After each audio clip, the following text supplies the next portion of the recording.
All right, so where is the gear? Well, you see the M8 is still here. Where's the rest of it? If you're guessing why it's not here, thinking I just put it away, the answer is no, I got rid of it. And the reason why I got rid of it is I enjoy certain pieces. I really do. I love the S4. It's an amazing piece. But I found myself not using it. And I, for the probably first 2, 3 months I had it, I used it a lot. And it's a lovely piece of gear, but it needed to go to somebody who's going to put it to more use. And that wasn't me. So, what am I up to next? Well, the M8 is for right now is going to be the tool I use. I am looking at other options, possibly the Move as an option, not only for a controller for Ableton, but also being able to use it in portability because it has the battery. They're adding so many cool features to it, and it works great, I hear, with the M8. So that's kind of cool. But I'm also looking at the MPC Live 3. Now, it's known that it's out, that it will be coming out at some point. When will it be? The end of October? Will it be November? We don't know the answer to that.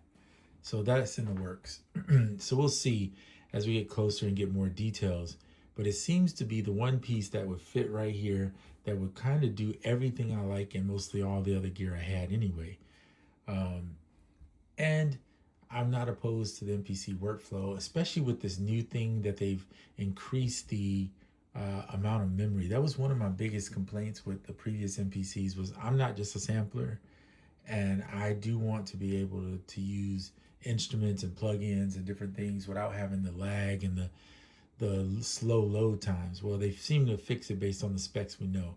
So these are just my battery packs if you're wondering what these are. I have a lot of them because I use them for charging phones, for charging random stuff.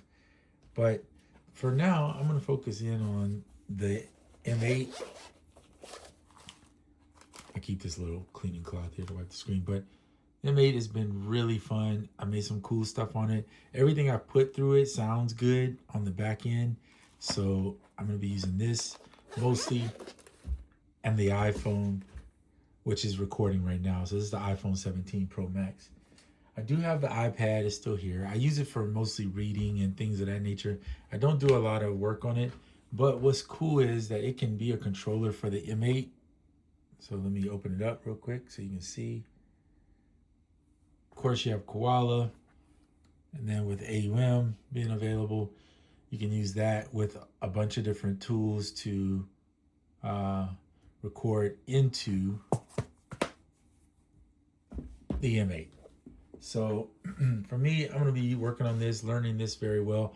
Yesterday, thanks to Jay Immaculate, I was able to learn how to record instruments from other places. So if I want to use the computer instruments and record into here like I used to do with SP or even the MPC when I was doing that, I have that as an option. If I'm away from the computer, excuse me, I have the phone, I have which has instruments on it. Then I have the iPad if I want to ever use it again.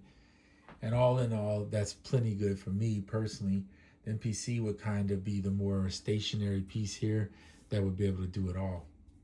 So we'll see where things go. But for now, the minimalist stuff is actually really nice because it's less of a distraction. Having too many pedals and things of that nature gets to be quite a bit.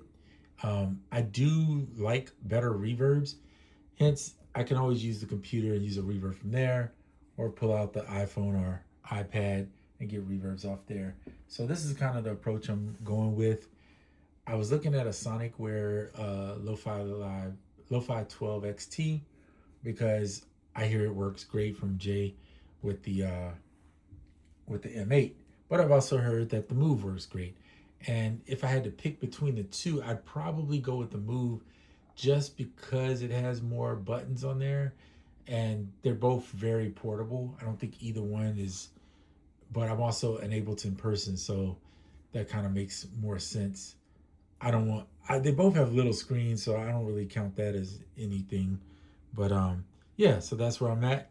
That's where I'm headed. We'll see where only time will tell where we're going from there.